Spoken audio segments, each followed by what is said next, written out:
M. Kabila a poursuivi sa fourberie en torpillant l'accord du 31 décembre 2016, au terme duquel les élections devaient se tenir fin décembre 2017. Depuis le 1er janvier 2018, M. Kabila a esquissé un coup d'État constitutionnel avec l'aide de la CENI, qui a publié le 4 novembre 2017 un calendrier électoral chargé de contraintes et qui prévoit les élections le 23 décembre 2018. La publication de ces calendriers répondait à la stratégie consistant à soustraire M. Kabila de toutes les pressions du peuple congolais et de la communauté internationale. Dans sa détermination à ne pas organiser les élections transparentes, crédibles et apaisées, donc à ne pas quitter le pouvoir, M. Kabila, sans désemparer, s'est installé dans sa témérité par l'élévation d'autres obstacles, source de contestation, notamment l'instrumentalisation de l'Assemblée nationale et de la CENI par le vote d'une loi électorale introduisant le seuil de représentativité et le vote censitaire au travers d'une caution exorbitante d'une part, ainsi que l'insistance sur l'utilisation illégale par ailleurs de la machine à voter et la construction d'un faux fichier électoral d'autre part. Avec la création de différents foyers de tension, l'insécurité généralisée qui règne dans le pays, les violations des droits humains, les nouveaux phénomènes de plus en plus inquiétants de kidnapping avec demande de rançon, les massacres de civils, les déplacements en masse des populations de leurs territoires respectifs, la transplantation des populations d'origine étrangère dans ces territoires, la répression des manifestations pacifiques et la restriction des libertés publiques, M. Kabila réunit ainsi toutes les conditions d'un chaos avant, pendant et après ces élections. Un chaos susceptible de provoquer l'implosion du pays. De ce qui précède, la dynamique continue d'exiger une transition sans Kabila qui libérera le processus électoral confisqué.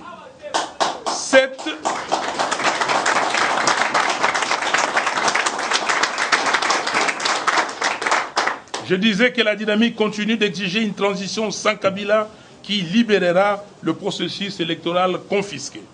Cette transition ouvrira la voie à des élections crédibles, transparentes et apaisées pour une réelle alternative démocratique et le retour à l'ordre constitutionnel. La dynamique rappelle à l'opinion nationale et internationale que le boycott des élections n'est pas dans son discours politique. La dynamique demande au peuple congolais de rejeter catégoriquement la machine à voter que les Congolais qualifient désormais de machine à voler.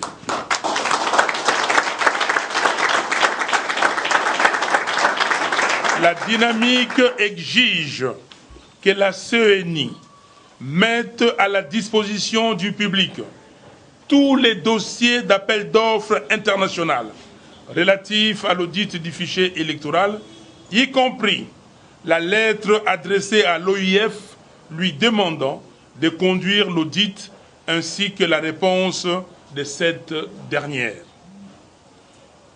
La dynamique exige l'audit financier de la CENI par une organisation internationale indépendante. La CENI doit en effet justifier le 400 821 568 $ dépensés pour la constitution de ces faux fichiers. La dynamique condamne énergiquement la répression récente de la manifestation pacifique des jeunes de la Lucha et exige la libération sans condition de tous les jeunes des mouvements citoyens arrêtés.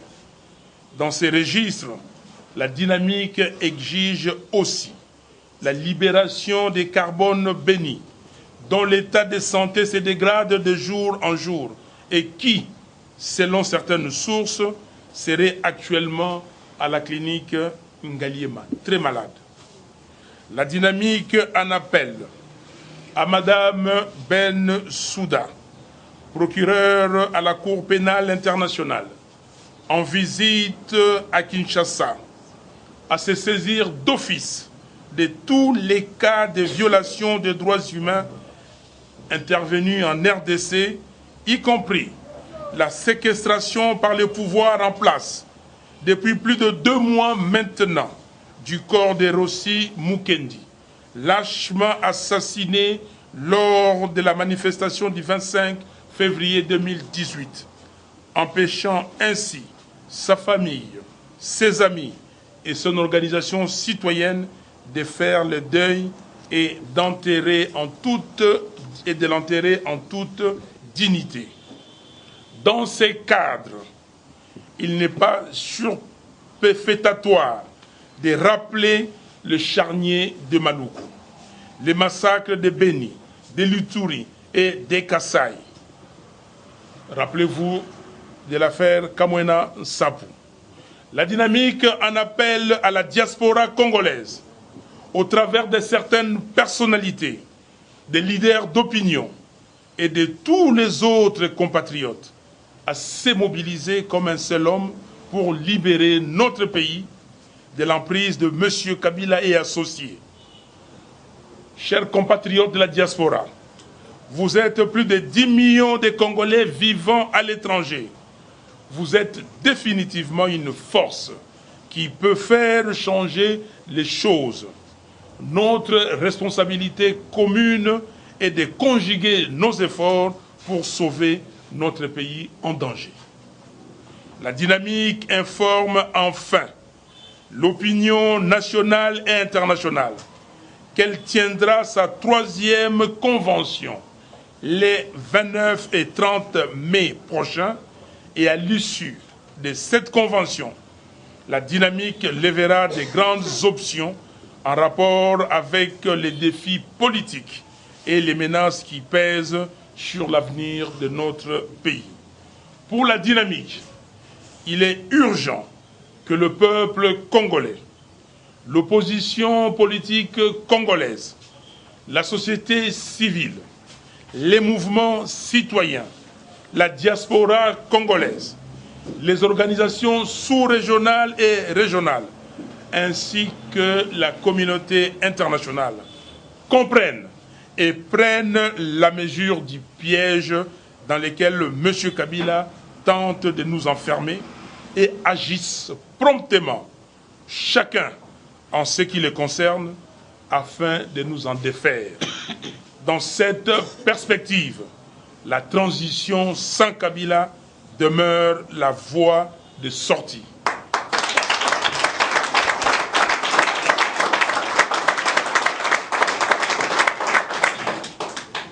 Que Dieu bénisse la République démocratique du Congo et son vaillant peuple, et que Dieu vous bénisse aussi. Merci. Bandeko ya Lucha, bazali ko tambola po nako manifester, bakangi bango mingi bazan na prison.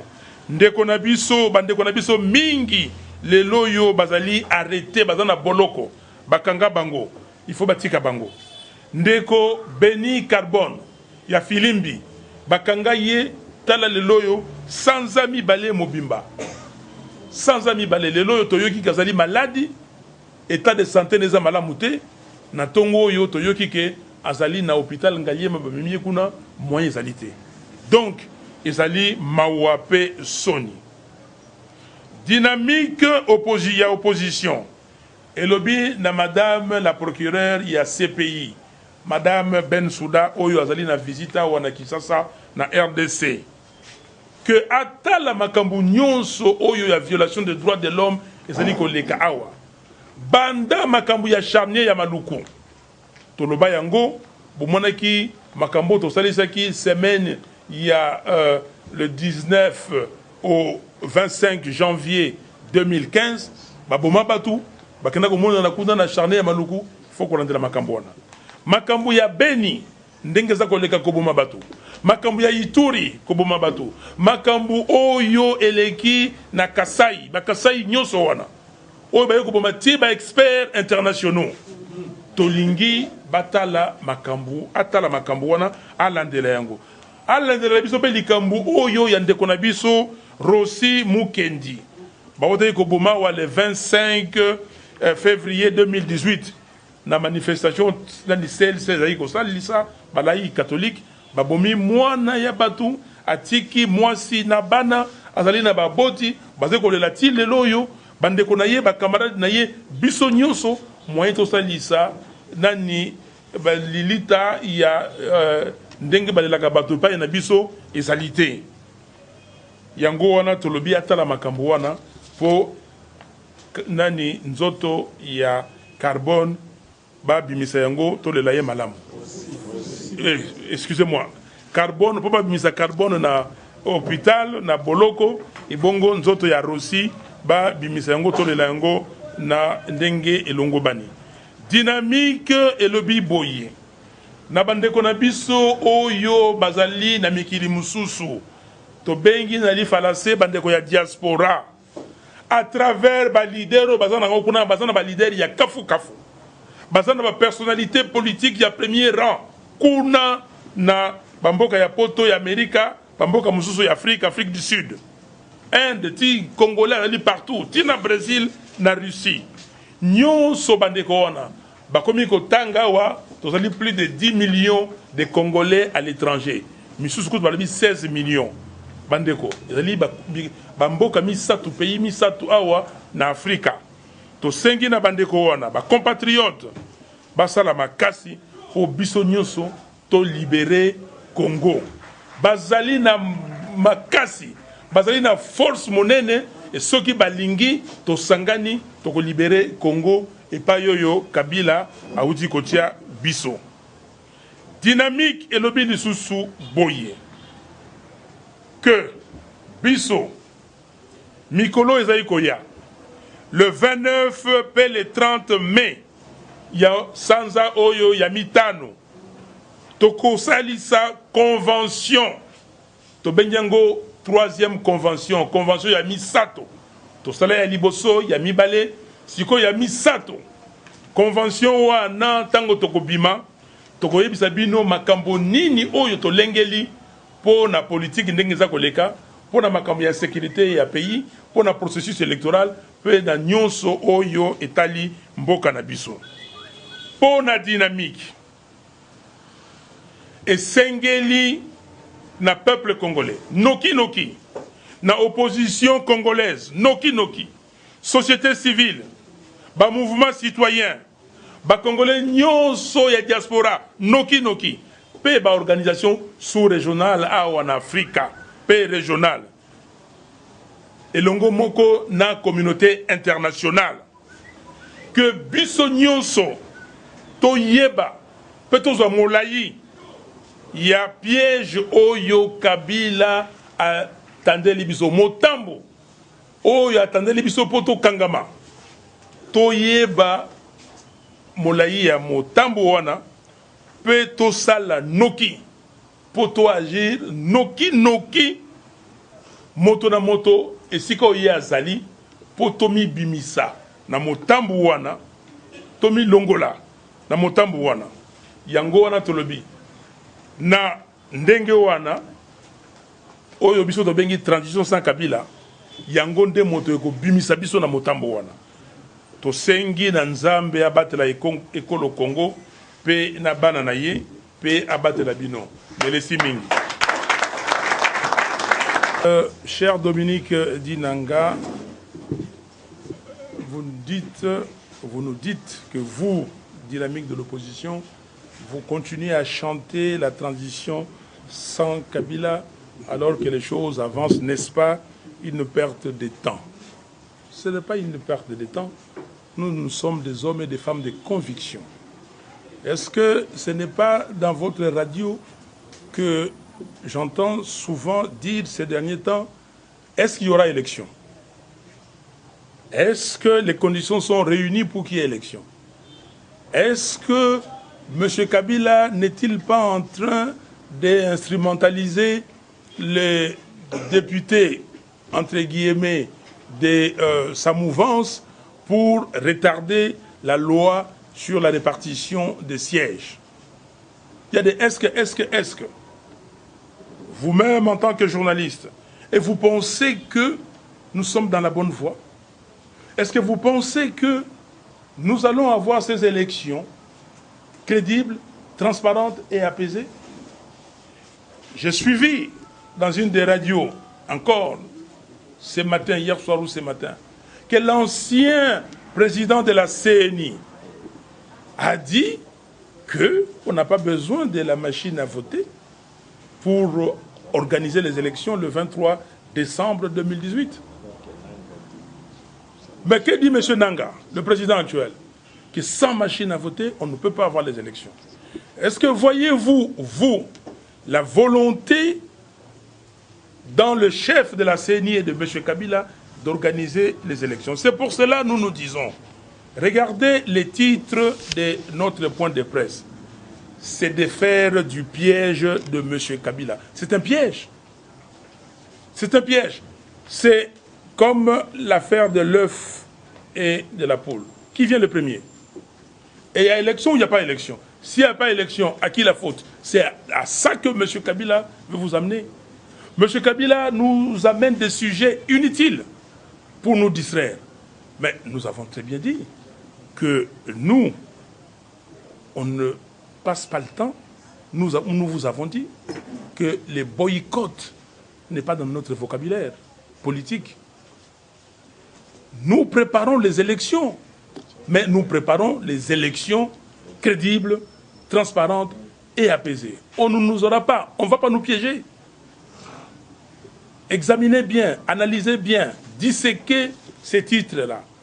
C'est de faire du piège de M. Kabila. M. Kabila ne peut pas nous piéger. Eric, vous dites qu'il y a des candidats. Est-ce que votre ambition des candidats, vous l'avez mis de côté? Il y a des plateformes électorales qui se forment. La dynamique, c'est un regroupement politique, électoral aussi. Vous le savez. Nous sommes une vingtaine de partis constitués. Nous avons des arrêtés ministériels. Nous sommes une plateforme électorale. C'est pour cela. Nous vous disons que venez le 29 et le 30 mai et nous allons vous dire la suite. Vous me posez la question si j'ai arrêté l'ambition des candidats présidents. Et vous le savez parce que votre journal, Les Phares, était là à, à Fatima. Vous étiez là au congrès de l'ESID à Fatima. Mais c'est le congrès qui a désigné Fayoulou comme candidat président de la République. Est-ce que vous avez suivi un autre congrès de l'ESID qui a dit que nous avons abandonné cette ambition? Est-ce que vous avez entendu? Donc maintenant, la dynamique vous dit que venez le 29 et le 30, vous allez suivre la suite de ce qui va se passer. Madame Feza, les actions de la rue du comité laïque de coordination, à quoi serviront ces actions et les pressions exercées actuellement et par les comités laïques et par l'opposition, étant donné qu'il y a des morts? Le pays n'est pas une affaire comme ça qui doit s'arrêter à un moment donné. Ce n'est pas un bilan où vous arrêtez ça à l'instant T, c'est fini, T plus 1, le pays n'existe plus. M. Kabila est là, il continue. Nous devons continuer. Lumumba est mort pour ce pays. Il est mort. Il est enterré. Ceux qui ont tué Lumumba sont où aujourd'hui? Ils sont morts, enterrés aussi. Nous mourrons. Mais est-ce que nous allons laisser le pays comme ça? Pensez-vous que nous qui sommes ici de la dynamique de l'opposition, allons-nous accepter que nos enfants, nos petits-enfants, profanent nos tombes parce qu'ils seraient colonisés en ce moment-là par des étrangers? Ne voyez-vous pas que ce qui se passe aujourd'hui, c'est extrêmement grave? Et cette balkanisation dont on parle, on le voit venir à vitesse grand V. On ne parle plus de balkanisation, mais on vous a parlé ici de transplantation des populations. D'où viennent ces populations? C'est pourquoi vous avez vu les bouviers venir avec les vaches. Est-ce que vous vous êtes posé la question, vous êtes journaliste? Vous avez mené des études plus approfondies pour savoir qu'est-ce qui se cache derrière cette opération des bouviers et vaches. Est-ce que vous pensez que dans les environs de Kinshasa, il n'y a pas des gens qui sont là, prêts à faire la guérilla urbaine? Vous n'avez pas appris qu'à Kingakati, aux alentours, on a délogé les citoyens congolais qui habitaient là-bas, moyennant chacun 1 500 000 francs congolais? Vous n'avez pas suivi? Alors, si on déloge ces gens-là, c'est pourquoi?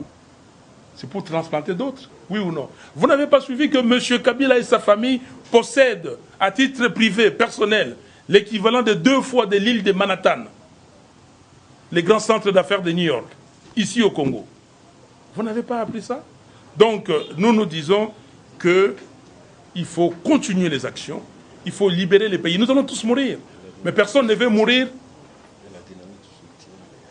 Personne ne veut mourir avant les temps déterminés par son Dieu. Mais nous allons continuer et la dynamique soutient les actions du CLC. Nous avons soutenu avant, nous allons soutenir demain et après-demain. Merci.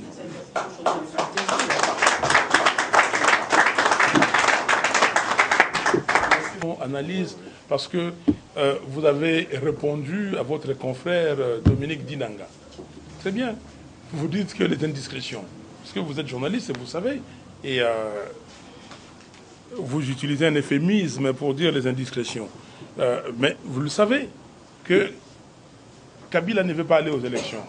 Son homme de main qui est là, Nanga, il travaille pour un exemple de plus.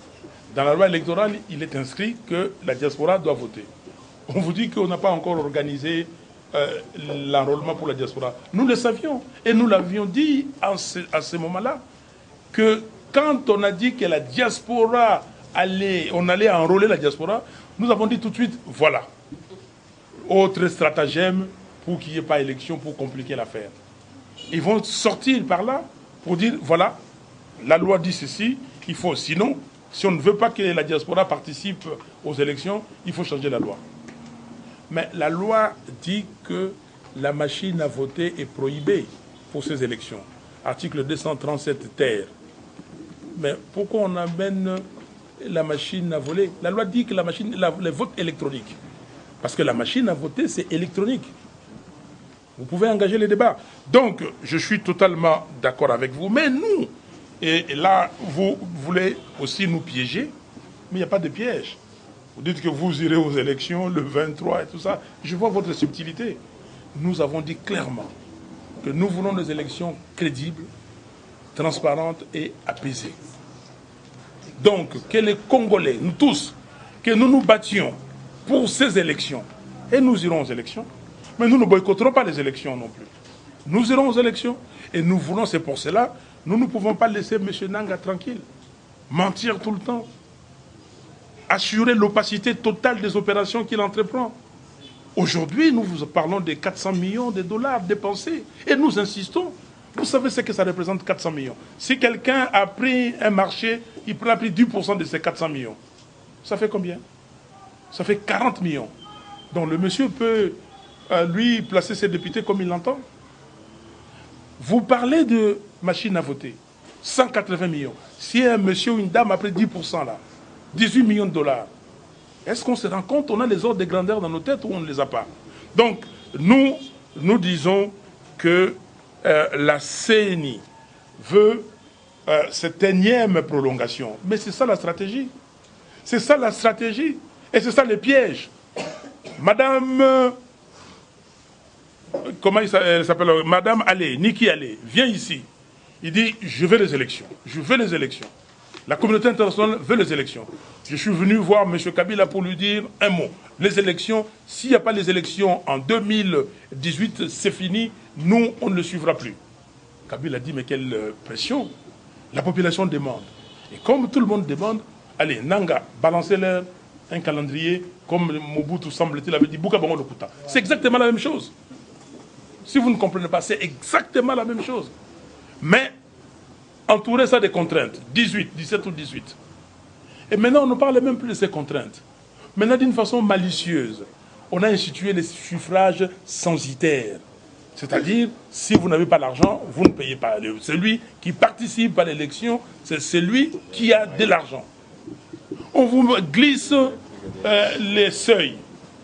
Tout ça. On vous glisse la machine à voter. On dit, bon, ben voilà. Et les Congolais, on les a à ce niveau. Les discussions se passent à ce niveau.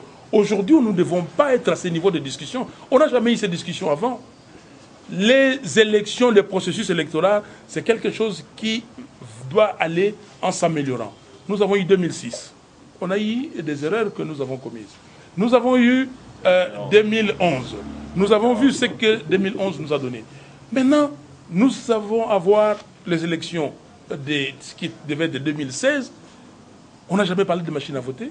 Vous venez trouver une complication, introduire une complication de quelque chose que vous n'avez jamais expérimenté. Je termine en disant ceci, vous le savez tous.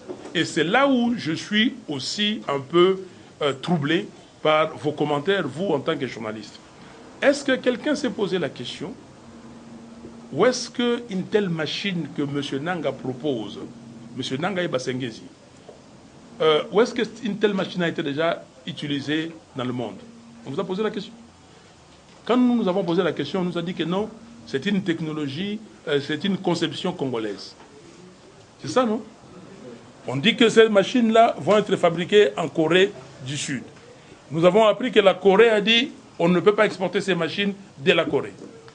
Maintenant, on apprend que M. Dang est en train d'entreprendre des démarches pour que notre pays, comme le Nigeria ou je ne sais lesquels, puisse fabriquer ces machines parce que c'est la conception congolaise. Est-ce que vous pouvez, en tant qu'homme libre qui a le discernement, quelqu'un peut comprendre? C'est la question que je pose aux étrangers. Quand je pose ça aux Américains, ils disent « Ah non, on ne peut pas nous avoir jusqu'à ce niveau-là ». Mais est-ce que les Congolais, et c'est pour cela, quand je dis les Congolais, c'est vous les journalistes, parce que le peuple congolais a compris. Le peuple congolais a dit non. Mais on impose. On est parti hier à Lemba. Demandez des gens de la commune de Lemba. Vous leur demandez? On est parti, la fois passée, ce n'était pas hier ou quelques jours, à Lemba pour tester cette machine. Le bourgmestre est devenu malade. La machine ne marchait pas. La machine ne marchait pas. Ça ne marche pas partout. À l'Assemblée nationale, je n'étais pas là, mais on a vu. Plusieurs fois, ils sont venus avec. La machine n'a pas marché. À la communauté internationale. Mais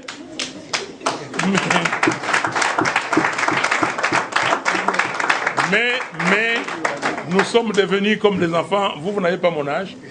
Mais quand, à mon âge, là, on nous faisait avaler l'huile de ricin. Je ne sais pas si vous connaissez. Donc, on te fait comme ça, on met un peu de sucre. Donc, on est en train de mettre du sucre pour nous faire avaler la machine à avaler ou à voter. Est-ce que nous allons accepter ça? Voilà, chers amis, non, on ne peut pas accepter ça. Merci, monsieur. Du mandat des Fayou à l'Assemblée nationale. Ça veut dire que c'est poursuite du vent, comme on dit en français. Moi, invalider quel mandat? Mon mandat, je l'ai eu de 2012. Non, il n'y a pas d'absentéisme, il n'y a pas d'assemblée. Je le dis, je l'insiste. C'est illégitime et illégal. Qu'ils invalident, c'est leur problème. Et nous verrons, l'avenir arrive. Donc, s'il y a cette commission, vous dites aux gens qui sont en train de travailler, ils ont arrêté d'envoyer de l'argent dans les comptes. Mais c'est bon, mais il faut qu'ils envoient cet argent, comment dire, au trésor. Parce que s'ils envoient, je vais faire retourner ça au trésor public. Donc, ça ne me concerne pas, cette affaire. L'affaire d'Henri Mutombo, mais vous n'êtes pas allé loin. Henri Mutombo vous a dit quelque chose. Mais si vous le dites, s'il n'y a pas de secret, chez nous, il n'y a pas de secret. Étalé sur la table, qu'est-ce qu'il vous a dit? Comme ça, je vous dirai ce que je sais. Alors, si vous ne voulez pas, et vous pouvez peut-être le dire après, Henri Mutombo est venu me voir il y a 4 jours. vous me dites très fatigué. C'est un garçon que je soutiens et un membre éminent de notre parti. Il y a même des collègues de certains partis politiques qui m'ont demandé de les céder pour qu'ils les aident. Il y a longtemps. Et Henri a dit que non, je ne pourrais jamais partir ailleurs. Quand ils m'ont posé la question, j'ai demandé qu'on lui pose la question. Mais il est venu me voir il y a quelques jours pour me dire, comme j'ai dit très fatigué, qu'il a des problèmes familiaux et il faut qu'il arrive à les résoudre. Et pour résoudre ces problèmes, il veut prendre congé de la politique. Ok? De la politique. Donc, je lui ai dit qu'écoutez, est-ce que tu as réfléchi? Tu dois prendre congé de la politique? Mais moi, je pense que je suis d'accord avec toi. Ne fais plus de déclarations politiques. Tu restes membre du parti mais tu ne fais plus de déclarations politiques parce que tu es au chômage.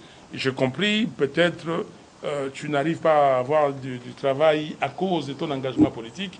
Reste à ce niveau-là et puis on verra. Il a dit, ok, merci président, on s'est séparés à ce niveau-là. Et je suis arrivé avant-hier au bureau et j'ai trouvé une lettre qu'il quittait le parti. Mais libre à lui, il est rentré librement, il est parti librement. Il n'y a aucun souci. J'ai suivi que les gens m'ont dit Télé 50 passe. Mais les gens qui quittent le parti et tout ça, Henri n'est pas la première personne à quitter les idées. Vous le savez. Ouello est parti. Il était plus, puissant et plus intéressant pour nous. Ouello est parti. Donc il y a des gens qui mais écoutez, comme on dit, les alliances se font et se défont, les gens vont venir. L'OCK était membre fondateur de ce parti. Il est parti pour aller à l'UDPS. Il est venu me voir, il est parti à l'UDPS. Exactement pareil, il vient me voir et tout ça. Le lendemain, je vois ça dans les journaux. Ah bon? Il est où aujourd'hui? Donc nous sommes là, décider la dynamique, nous continuons. Mais vous me direz peut-être après ce qu'il vous a dit. Et vous allez comprendre que c'est du mensonge. Merci beaucoup.